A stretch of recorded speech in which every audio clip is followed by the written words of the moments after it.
Nós vamos falar agora sobre Irã. Israel, Irã e Israel está sendo. Nós mudamos a manchete durante a madrugada. Ah, escrevi para ele às 4:30 da manhã, ele já estava acordado. É do nosso time aqui, gente, é do nosso time. Ali Ramos. Ali Ramos é um dos maiores especialistas em Irã aqui no Brasil e ele topou, ele vinha, eu tinha convidado ele já para quarta-feira da semana que vem.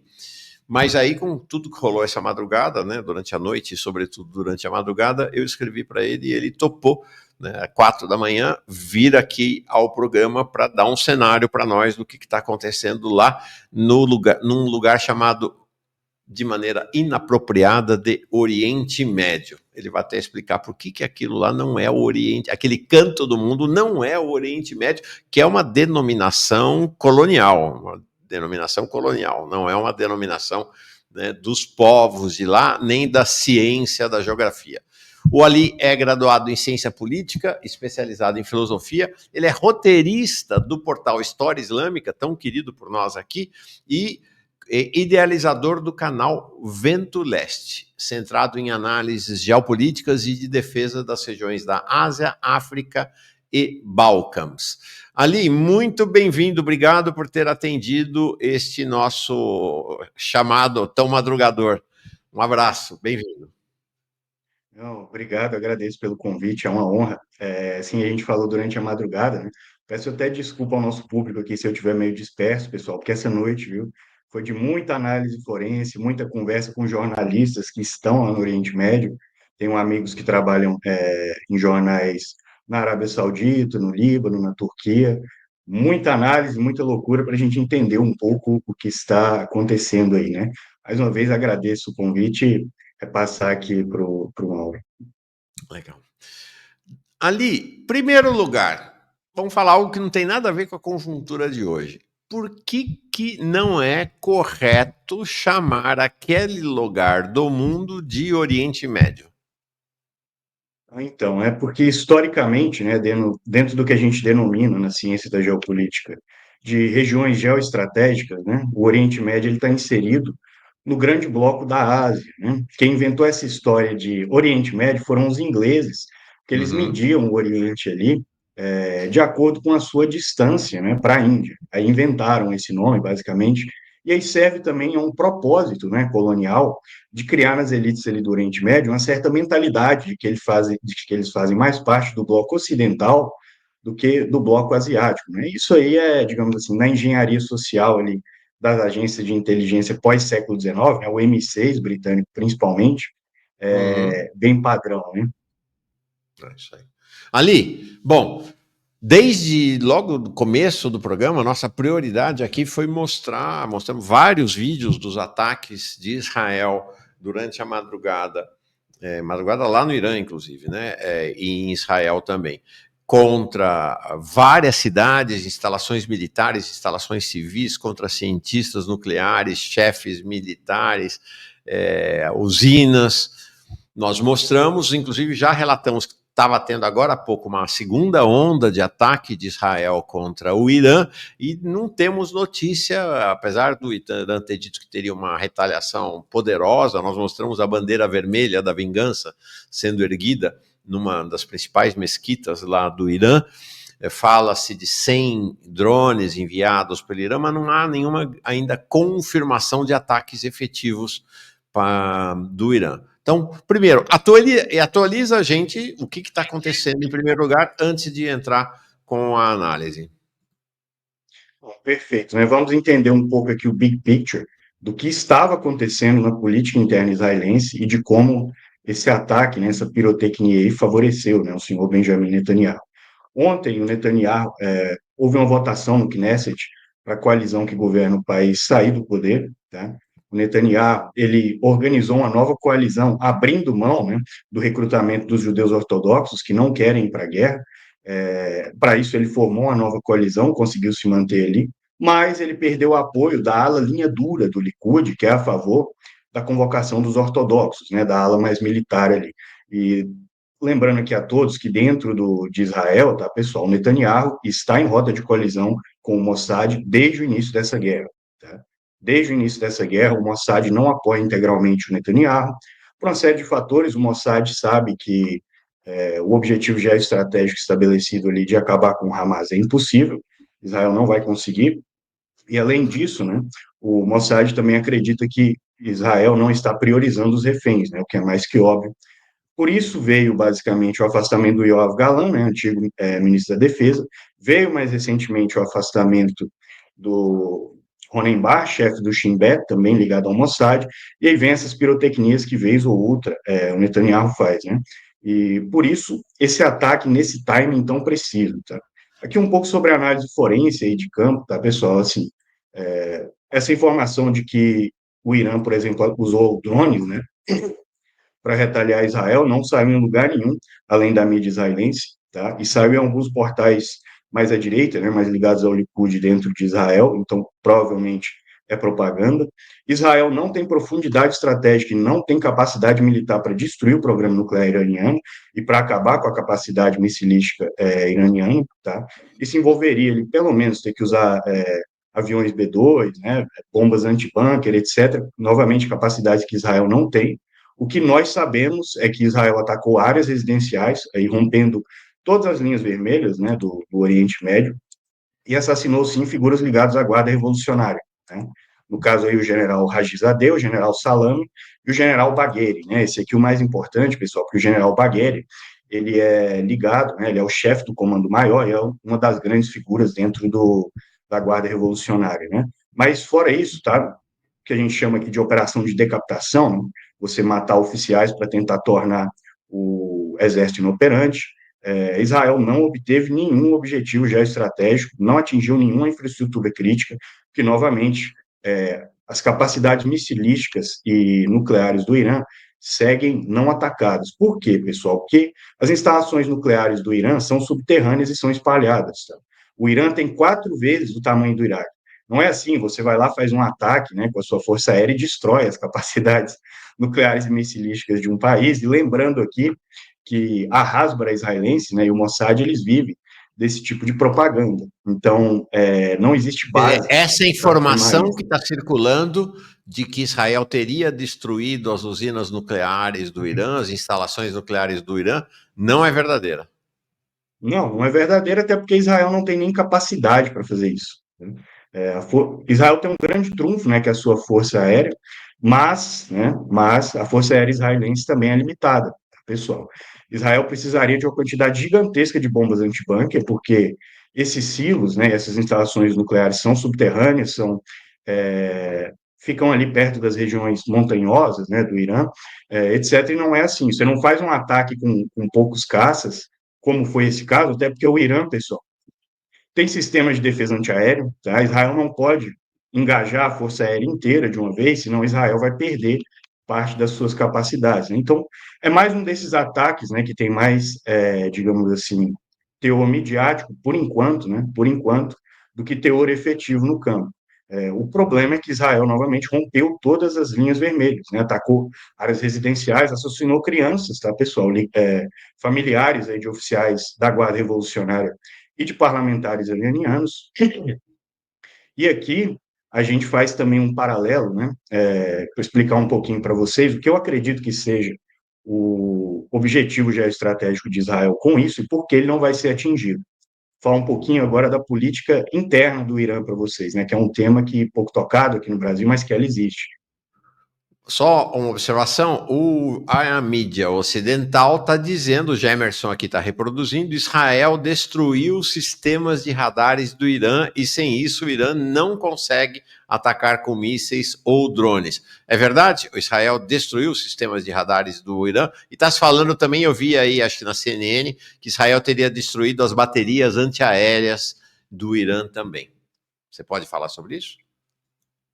Seria impossível pela quantidade de caças que foram usados, né, e pela quantidade de mísseis, porque não é assim, pessoal. Novamente, o Irã é um país gigantesco. O Irã tem 4 vezes o tamanho do Iraque.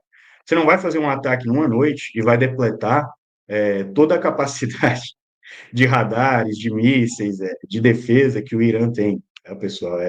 novamente, isso aqui não é a primeira vez que se fala.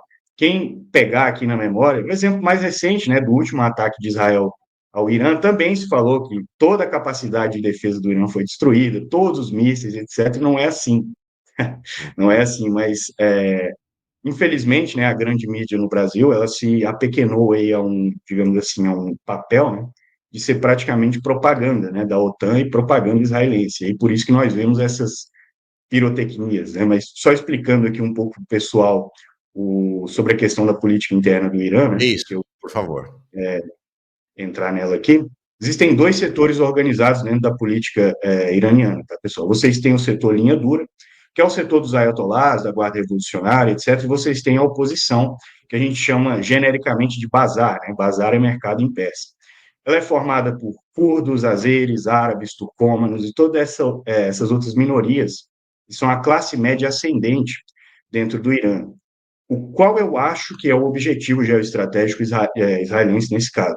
É atacar o Irã e tentar fazer um golpe de Estado acontecer. Mas isso não vai acontecer. Por quê? E aqui vem a virada de chave importante, né, quando a gente estuda o Irã. A oposição iraniana, pessoal, por mais que ela tenha interesse em se alinhar aos Estados Unidos em específico, tá?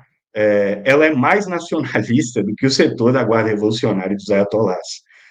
Por quê? Uhum. Porque na construção sociológica do Irã moderno, né, tanto os nacionalistas do setor do Shah Reza Pahlavi, né, e esse nacionalismo aí vem da época do pai dele, né, o Reza Khan, que era um cossaco, inclusive. A maioria das pessoas não sabe que existiam cossacos no Irã, mas existem.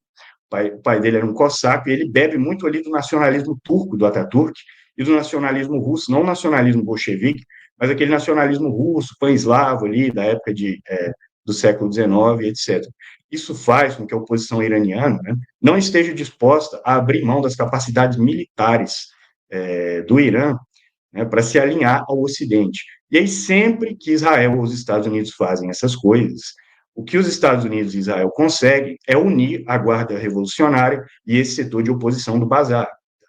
Quando o general Qasem Soleimani foi assassinado, por exemplo, houve um estreitamento de laços entre o Bazar e a Guarda Revolucionária. Desde o último ataque, e o presidente Pezeshkian, ele é uma figura do Bazar, tá, pessoal? Ele é um reformista. Desde o último ataque israelense, o Bazar e a situação iraniana estreitaram laços novamente, e agora creio que a tendência é a mesma.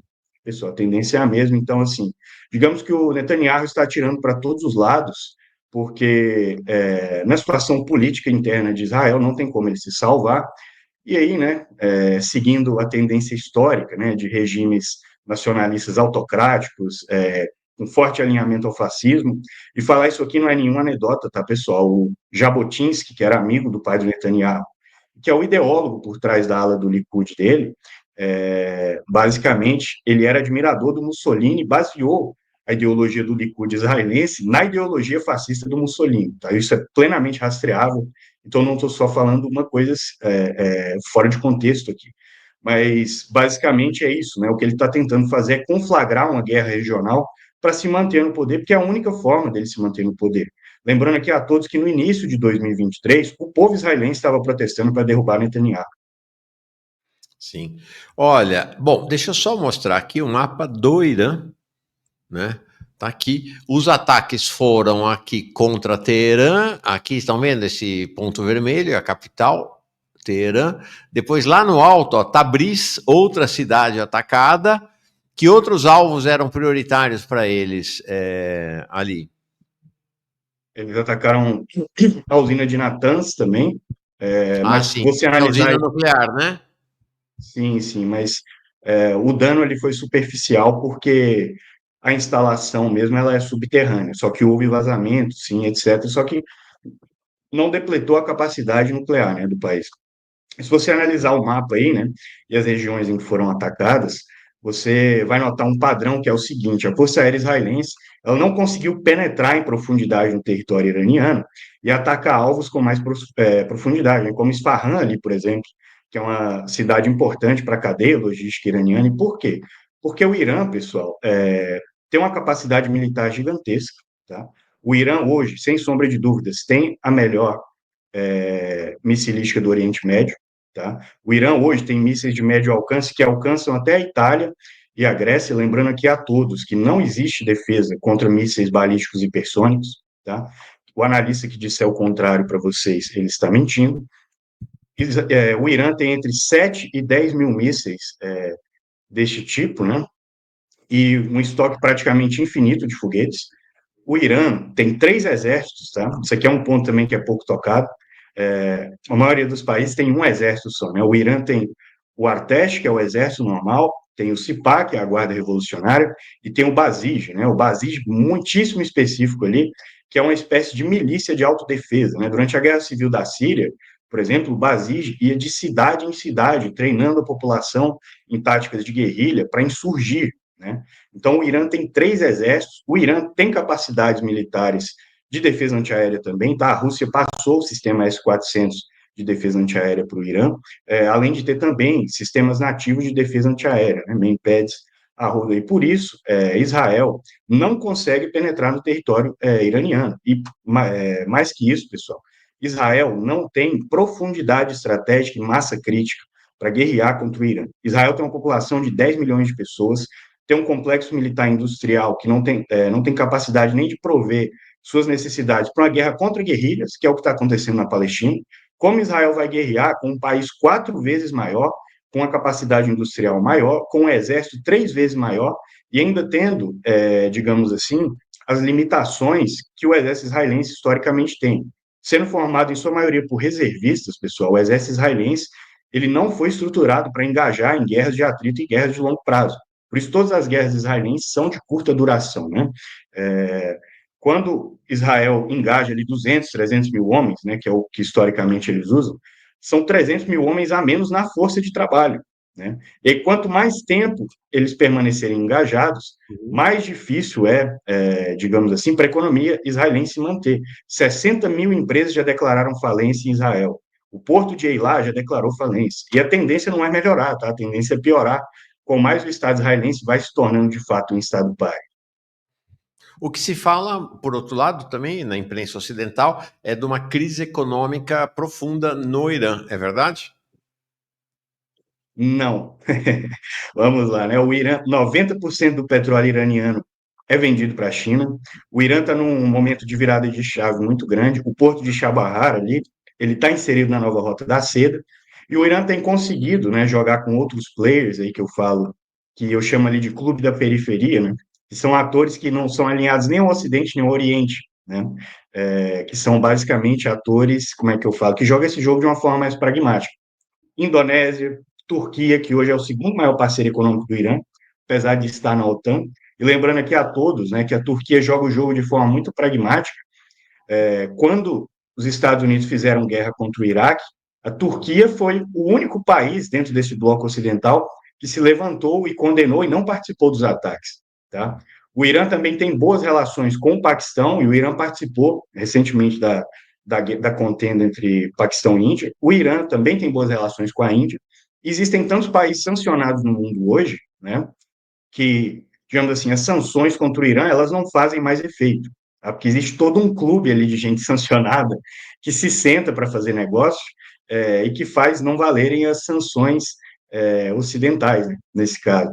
Então, não existe mais essa crise econômica. A situação econômica iraniana hoje é muito melhor do que era há 10 anos atrás, há 15 anos atrás, né?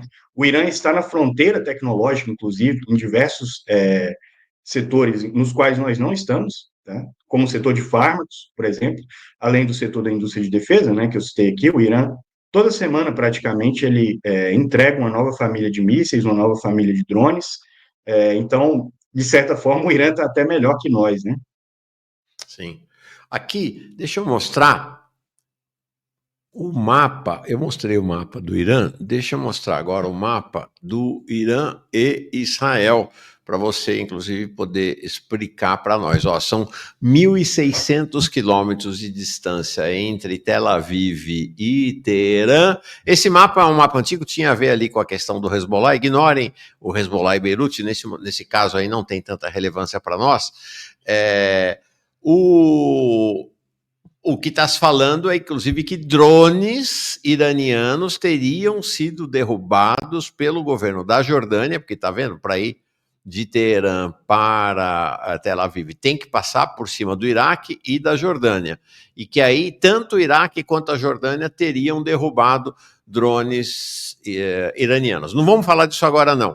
Eu queria um pouco, antes de falar disso, que é o contra-ataque iraniano, vamos deixar isso para o final, eu queria que você analisasse um pouco essa condição geopolítica, as capacidades de luta numa distância desta, que para eles lá é uma distância brutal, não é, em qualquer país do mundo, em qualquer lugar do planeta, 1.600 quilômetros é longe pra cacete. Então, que esta distância, ou que condicionamentos essa distância traz para uma guerra entre Israel e Irã, Irã e Israel? Bem, dá um favorecimento para o Irã nesse caso, porque se conflagrar uma guerra, eu acredito que o Irã vai arrastar a guerra para o Iraque, vai fazer uma espécie de zona tampão ali, né, onde vai se impor o atrito, se impor o conflito, etc., e vai, digamos assim, ter grande parte das suas capacidades estratégicas intocadas ali por essa pura questão geográfica, né? O Iraque será aliado do Irã se houver guerra? Essa é uma pergunta que é muito difícil de responder. Creio que sim, mas no ataque de hoje, tá?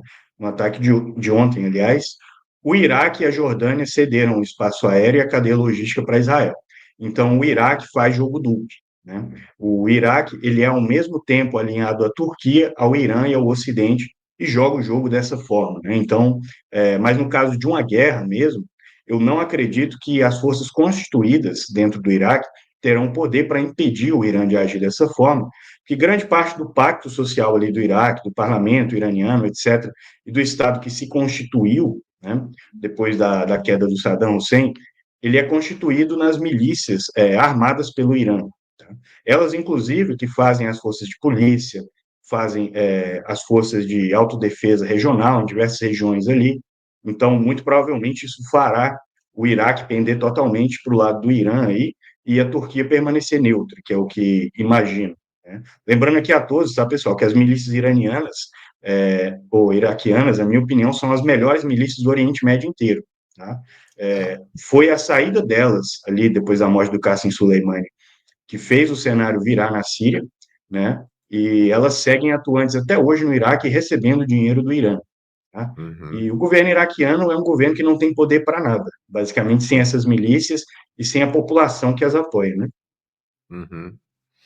Tá bom. Olha, mais breaking news essa manhã realmente está verdadeiramente impressionante em relação ao caso Mauro Cid e do Sanfoneiro do Inferno, o Gilson Machado. O Gilson Machado, então, foi preso pela Polícia Federal em Recife, porque estava articulando um passaporte português para o Mauro Cid escapar do Brasil.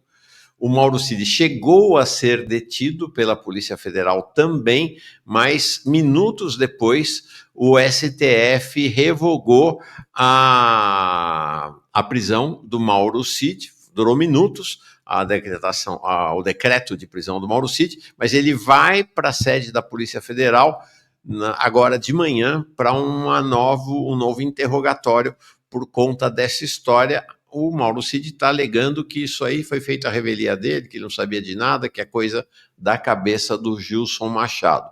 Primeira informação. Segunda informação, a Cristina Kirchner anunciou agora de manhã, lá em Buenos Aires, que vai se entregar para a prisão na quarta-feira da semana que vem. Tá? É isso aí. Bom, a pergunta que não quer calar. E a resposta do Irã a esse ataque de Israel? Vamos combinar, né? 100 drones do Irã não é nada, né? O Irã pode mandar 1.000 drones, 2.000 drones. O Irã é o grande produtor de drones militares do planeta. O que você prevê de resposta do Irã ao ataque de Israel? O Trump está lá do lado dele. Não, eu até mostrei uma manchete aqui mais cedo. Tá aqui. Onde tá? Eu tinha mostrado mais cedo ali do. Tá aqui, ó. Ai, tem um negócio aqui que chama tititi, tá? Que é uma tradição nossa aqui. Ó, tá aqui. Do Eurasia Daily, Israel deu um ultimato ao Irã. Se você responder, destruiremos o país inteiro, que é uma ameaça bem ao estilo nazista, né? Que o Trump fez também lá nos Estados Unidos. E aí, conta para nós o que deve ser a resposta, qual a tua previsão da resposta efetiva do Irã ao ataque de Israel? Bem, essa é uma resposta bem complexa, né? Mas tentar simplificar aqui para o nosso público. Quando nós falamos, pessoal, em Rússia, Irã e China, além de Turquia e outros países, outros players regionais aí, desse miolo aí da Ásia, né, e do Oriente Médio, basicamente nós temos que entender que a coisa se tangencia aqui por um contexto, né, por um termo que nós chamamos de paciência estratégica, tá? O tempo para o Irã, o tempo para a China, o tempo para a Rússia, ele passa, digamos assim, numa passada diferente, porque não é tudo pensado de 4 em 4 anos. Tendo isso em mente, né, acredito que o Irã irá fazer análise de campo, né, fazer análise forense, e irá responder pesado, mas irá responder de acordo com os danos que recebeu, né? Assim, a minha opinião, isso não é o suficiente, não deveria ser assim. Eu não acredito que o Estado sionista vá parar, né? E acredito que o Irã tem que impor o domínio de escalada, mas é assim que eles pensam, né? É assim que a Rússia pensa, etc. Então vai ser uma resposta também protocolar, mas creio que mais pesada que da última vez. Muito provavelmente pode envolver ataque à usina nuclear de Dimona, ataque a residências de oficiais israelenses, por conta do que aconteceu com o assassinato aí de famílias de parlamentares iranianos, de oficiais da Guarda Revolucionária, etc., mas muito provavelmente ficará nesse protocolo, né? Quer dizer, interessante essa sua visão. Nossa, gente, não esperava por isso, não. Quer dizer que você acha que o Irã não terá uma resposta de ir para cima de Israel e abrir uma guerra sem limites, sem fronteiras lá no inadequadamente chamado de Oriente Médio. Você acha que o Irã terá uma resposta contida a Israel, é isso? Sim, acredito que será contida, né? Pelo menos em luz dos fatos do que aconteceu até agora. Porque o Irã, né? Quando a gente fala da doutrina militar iraniana, a gente passa ali por uma série de fatores, né? Existe esse da paciência estratégica, existe a solidão estratégica, né? E o Irã, ele tem para si, né, sempre impor um tipo de guerra, desde a guerra Irã-Iraque, que não escale para a guerra total, mas que ao mesmo tempo puna, né, economicamente, diplomaticamente, os seus inimigos. Então, eu não acredito que, basicamente, o Irã partirá para o tudo ou nada com Israel, apesar de acreditar, e aqui minha posição pessoal, tá, pessoal? Minha análise pessoal, eu não acredito que isso parará Israel, tá? Assim como eu não acredito que os Estados Unidos seriam parados, por exemplo, no século passado, sem o que a China fez, né? Hoje nós temos essa imagem da China como um gigante gentil, etc., mas não esqueçam que a China impôs duas derrotas militares pesadas aos Estados Unidos, tá? Uma na Coreia e outra no Vietnã, e sempre tudo que envolve o entorno estratégico chinês ali é tratado dessa forma. Só por isso nós ainda não tivemos uma guerra em Taiwan. Tá? Eu acredito que o Irã, ao lidar com Israel e os Estados Unidos, deveria partir para esse tipo de análise. Tá? Deveria partir para esse tipo de protocolo, mas a doutrina militar deles é outra, a forma de ver o mundo deles é outra, etc. E temos que aceitar e só analisar aqui os fatos. Tá. O nosso querido, onde está você, o Alcindo, pergunta: o Irã pode minar, né, colocar minas no Estreito de Hormuz, que é um lugar estratégico para o comércio mundial, especialmente o comércio de petróleo. Olha, o Estreito de Hormuz é esse aqui embaixo, ó, no Irã, embaixo, aquele estreitinho mesmo entre o Irã, os Emirados Árabes Unidos e Omã. Tá inclusive assim um fiozinho vermelho aqui, né? Ali. Sim, sim. Se fechar ali, parou, porque, ó, tá vendo, ó, nada menos que o Iraque, a Arábia Saudita, Emirados Árabes Unidos, o Catar, Se fechar ali, fechou o comércio mundial de petróleo, petróleo que já subiu 7% agora de manhã por conta do ataque de Israel, né? Sim, sim. Se o Estado iraniano e o regime iraniano forem colocados contra a parede em uma posição de sobrevivência, sim, acredito que o Estreito de Hormuz pode ser minado, fechado, etc. Mas enquanto isso não acontece, e não é o que está acontecendo, tá, pessoal? Novamente, as capacidades militares do Irã não foram destruídas, não foram deportadas, da forma como está se vendendo na mídia.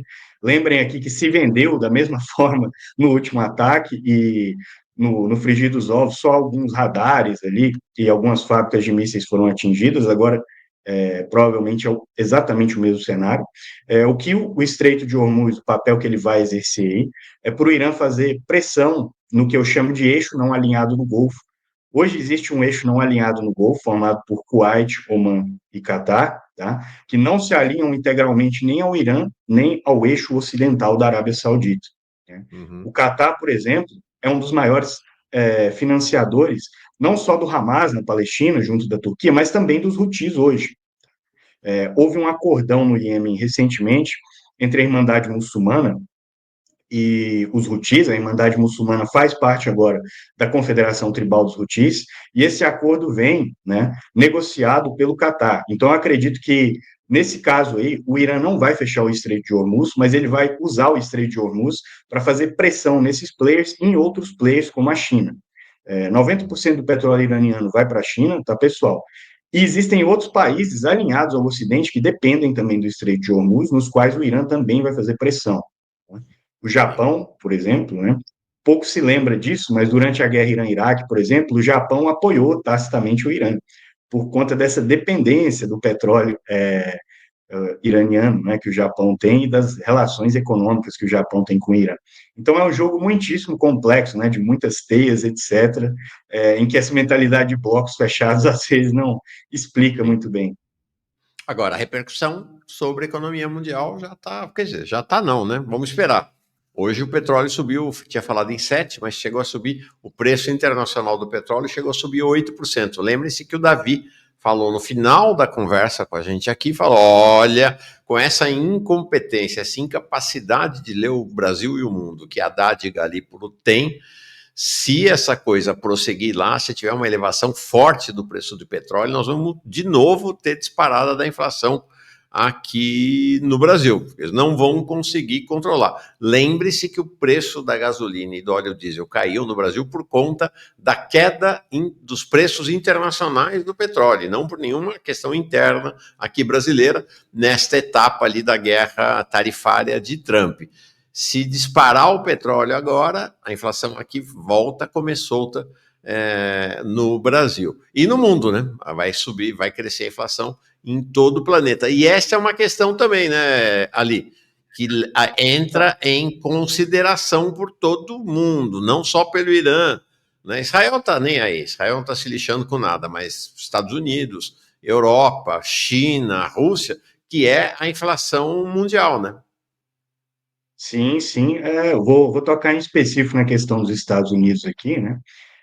Os Estados Unidos, pessoal, tem uma dívida de 36 trilhões de dólares, tá?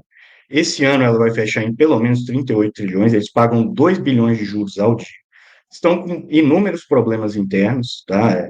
Migração interna por conta de opinião política dentro dessa polarização, tensões raciais, tensões econômicas, inflação histórica, uma divisão interna histórica, né? Além de outras questões. E o Trump está enfrentando protestos, né, no país inteiro, basicamente, sem nem completar um ano de governo. Tá? Quem lembra aqui do último mandato sabe que Black Lives Matter veio ali já no fim do mandato. Dessa vez, não. Né? Ele não entregou absolutamente nada do que ele prometeu. Eu tenho mais ou menos uma ideia do que ele tentou fazer ali, né? Ele não conseguiu entregar nada, não vai acabar com a guerra da Ucrânia, tá? Eu acredito que o Trump hoje não legisla mais sobre nada, o Estado Profundo americano já tomou conta e basicamente ele é só um fantoche ali. Ele estava tentando, pessoal, desenhar um novo complexo militar industrial, favorecendo as empresas do Peter Thiel, tá? No caso aí, a Nária, a Palantir, a Narsil, que são startups da área de defesa, né, da área de mísseis, IA, drones, etc., Só que ele está batendo com o grupo econômico mais forte do mundo, né? Mais forte do mundo, e está sendo minado dentro de casa. E aqui não se enganem também achando que existe qualquer representação popular na política americana, tá? Que não existe. É uma briga do patriciado e é uma briga das elites americanas, pura e simplesmente. Uma representada pelo Trump e outra representada ali pelos democratas. Né? Com isso em mente, aqui ligando com a questão do Irã, se subir o barril de petróleo, se a inflação americana subir mais ainda, né, para níveis além do que já estão, que é uma alta histórica, para onde vocês acham que vai o governo Trump?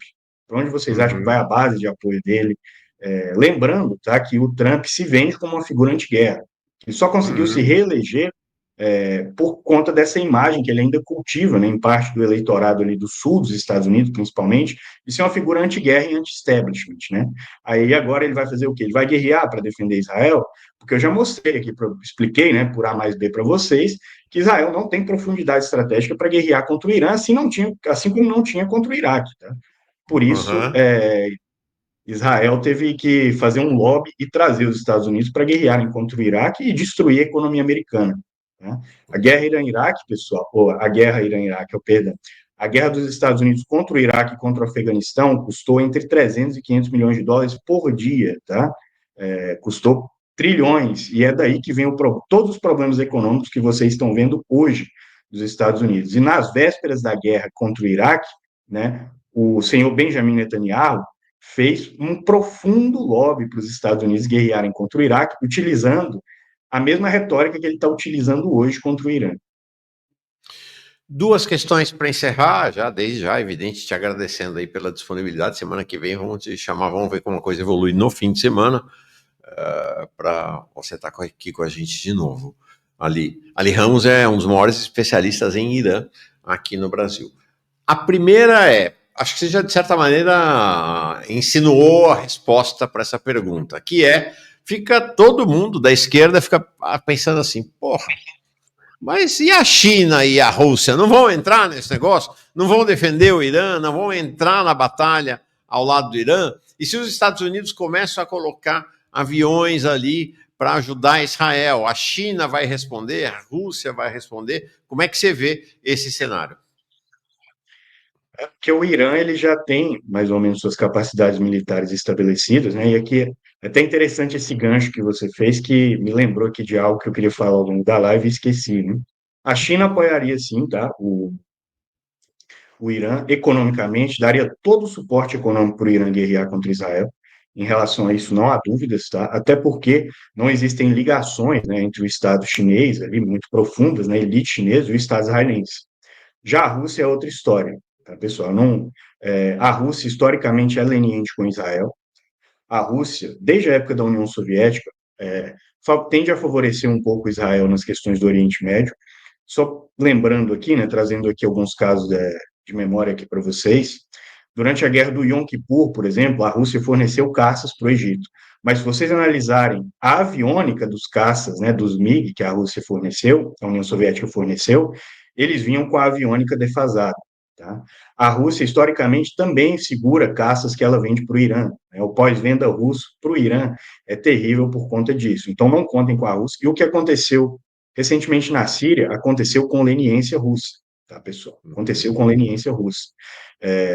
Fato aqui bem simples para todos, né? Durante toda a Guerra Civil Síria, tá, os caças israelenses operaram nos céus da Síria com supremacia aérea, e os sistemas de defesa antiaérea que a Rússia forneceu à Síria, magicamente não atacavam caças israelenses. Né? Durante a investida do HTS, por exemplo, o HTS investiu em comboio, e a Rússia não usou sua força aérea para atacar o HTS. Tá? E durante a investida do HTS também, tanto caças israelenses quanto caças turcos sobrevoaram os céus da Síria com supremacia e sem serem atacados pelo sistema de defesa russo. Então, a Rússia vai fazer jogo duplo, como ela historicamente faz, infelizmente, tá? Mas a China não. A China é outra história, outro negócio. Até porque, pessoal, quando nós falamos da nova rota da seda, a nova rota da seda é também uma rota logística para a marinha chinesa, tá? E se o Irã cair, se o regime iraniano cair, esqueçam a nova rota da seda. Tá? A China vai perder uma cabeça de ponte importantíssima para sua capilaridade inteira, e no Oriente Médio e na África. Tá? Então, assim, eu não acredito que a China permitirá ao Irã cair. Já a Rússia, né, como eu falei aqui, historicamente se faz um jogo duplo aí. Última questão. Essa situação agora, Irã, Israel, Israel, Irã, pode ter alguma repercussão em Gaza, na situação em Gaza, ou são dois departamentos diferentes, as coisas não irão, a situação do conflito israelo-iraniano não tem repercussão na situação em Gaza? Tem sim, porque o exército israelense, como eu falei aqui, ele já vem bastante depletado, tá? Aqui informação para vocês, pessoal, das fontes oficiais do Mossad e dos jornais israelenses. Israel tem baixas hoje na casa dos 15 mil e não tem pessoas para repor, não tem soldados para repor essas baixas, na casa dos 15 mil. Se o Ministério da Defesa israelense diz que está na casa dos 15 mil, então vocês podem pelo menos dobrar esse número, que todo o Tá. Ministério da Defesa em época de guerra mente. Aqui não é nenhuma questão de Israel específico. E aí vamos lá, né? Como que Israel vai guerrear com um país com muito mais massa crítica, muito mais profundidade estratégica, etc., deslocando as forças de Gaza para o Irã, tendo esse déficit, entendeu? Só existe uma saída, que vai ser que Israel também apela para essa saída historicamente, que é de apelar para o mercenarismo. Mas aí surgem outros problemas, tá? Quando você emprega mercenários numa guerra, para a coisa sair de controle, é do dia para a noite. É do dia para a noite. Perfeito. Legal. Ali Ramos, super obrigado pela tua presença aqui. Semana que vem você volta com certeza, porque esse fim de semana vai ser um fim de semana com muita coisa rolando ali, tanto na frente iraniana quanto na frente palestina em relação a Israel. Então, obrigado demais pela sua disponibilidade, foi fundamental para o nosso entendimento, compreensão aqui da situação. Semana que vem estamos de volta. Ali, bom fim de semana para ti. Um grande abraço.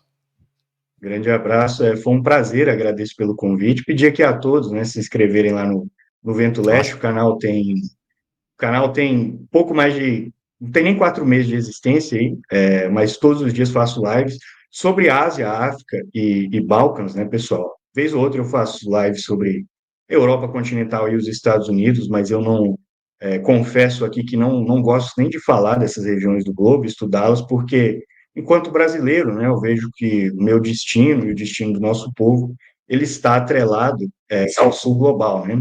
E aqui, discordando do nosso grande sociólogo Darcy Ribeiro, né, eu não acredito que o Brasil é a nova Roma, acredito que o Brasil é a nova Veneza, né?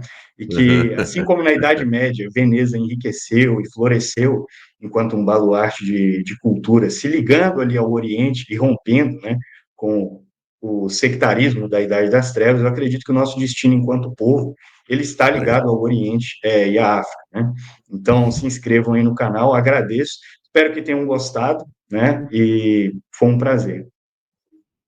Não, todo mundo registrando aqui que gostou. O camarada Felipe Sesimbra, lá de Portugal, que foi feito contato, inclusive, agradeço demais o Felipe. Tá, entrevista excelente, excelente mesmo. Valeu. Obrigado, Ali. Grande abraço, então. Até a próxima Grande vez. abraço. Tchau.